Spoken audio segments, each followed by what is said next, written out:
सदा जरा वेळ शांत झाला.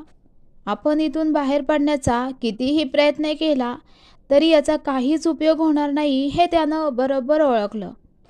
आता धडपड करून काहीच उपयोग नाही. जेव्हा कोणीतरी आपल्याला इथे शोधत येईल तेव्हाच आता आपली इथून सुटका होणार, असं तो स्वतःच्या मनाशी बोलून त्याच्या शेजारी असलेल्या भल्या मोठ्या दगडावरती जाऊन बसला. तसा राखणदारही त्याच्या दिशेने चालत आला, पण सदा आता घाबरत नव्हता. आता काय पाहिजे तुले? बसलोय ना म्या गपगुमानं, बसू दे की आता, सदा थंड आवाजात म्हणाला. अरे म्या बी दमलोय, पाय दुखायलेत उभं राहून राहून, म्हणून विचार केला की वैस तुया संगट बसावं म्हणून. असं म्हणत राखणदारानं हातातली काठी बाजूला ठेवली आणि तो सदा शेजारी येऊन बसला.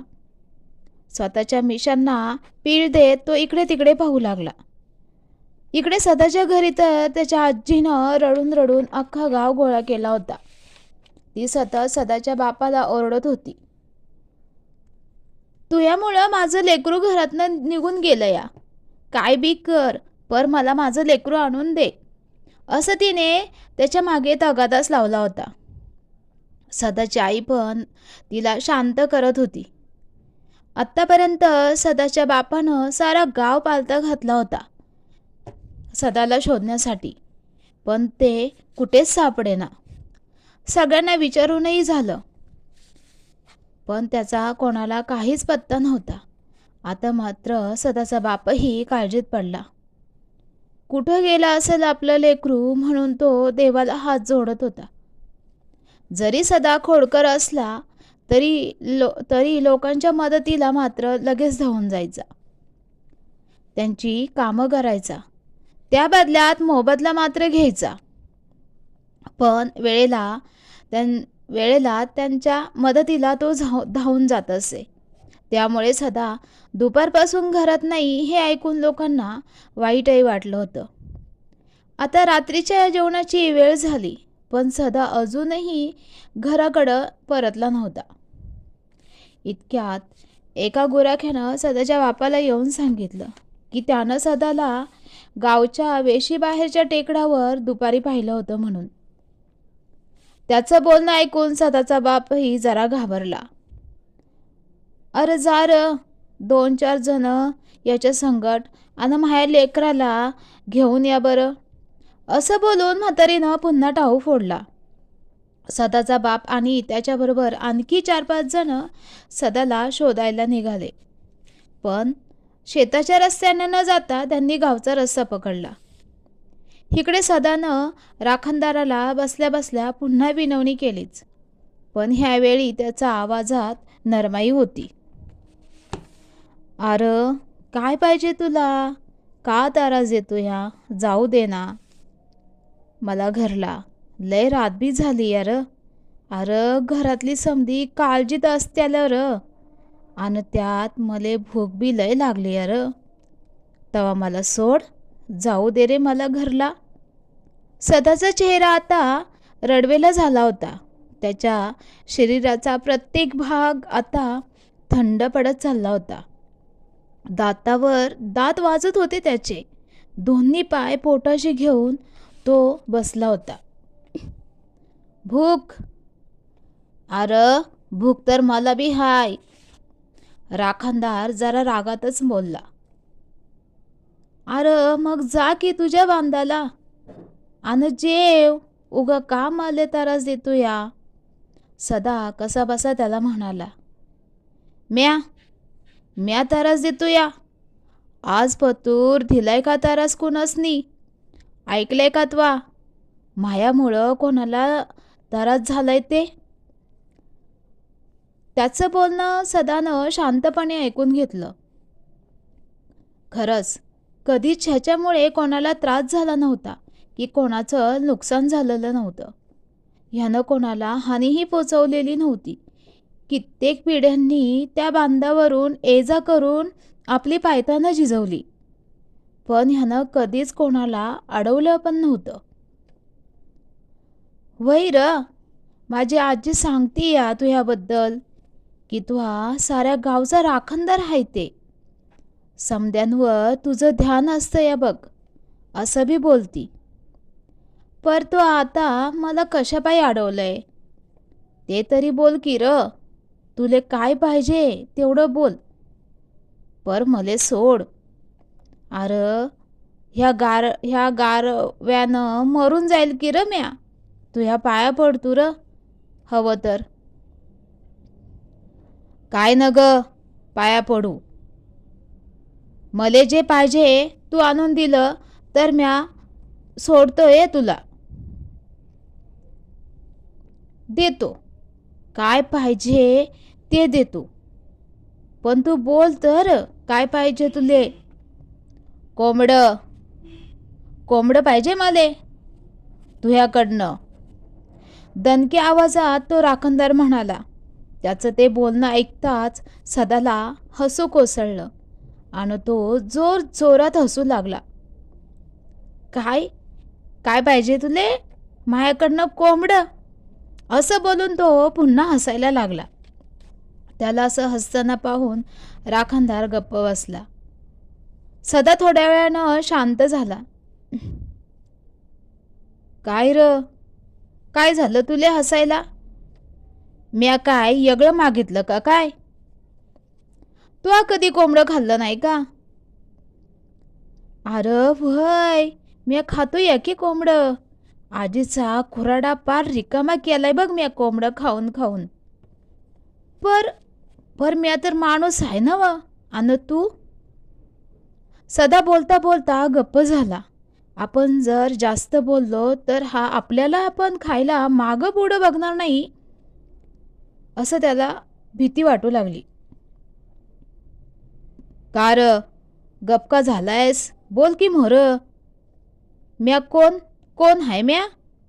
सदा आता घाबरला. नाही र. ओघा माया तोंडून निघालं. मले तसं नव्हतं म्हणायचं. आजी म्हणती तू नाव बी घ्यायचं नसतंय. मले माफ कर. असं म्हणत सदाने त्याच्यासमोर हात जोडले. म्हणजे तू मला कोंबडं कबूल केलंस तर. अरे वा लय झाक. बरीच वरीच झालं र कोंबडं खाल्लं नाही आणि तू मला ते आणून देणार हाय. असं बोलून तो राखणदार त्याच्या घोगऱ्या आवाजात कसा बसा हसला. सदाने तर स्वतःच्या कपाळालाच हात मारून घेतला. तू काही येडबिडा आहे का र. म्या कवा कबूल केलं तुला कोंबडे. उगा आपलं काय पण मागू न ग. म्या काय आणत नसतो या कोंबडं. मले जाऊ दे ना गप गुमानं. जा की. म्या कुठं अडवलंय तुला. मगा गेला होता ना. पुन्हा का आला माघारी. जा. राखणदार पण सदाची फिरकी घेत होता. बराच वेळ दोघांची बाचाबाच चालू होती.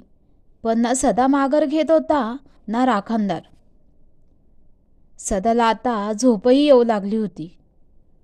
कुठं रागातून घर सोडलं आणि कुठं या संकटात सापडलो असं त्याला झालं.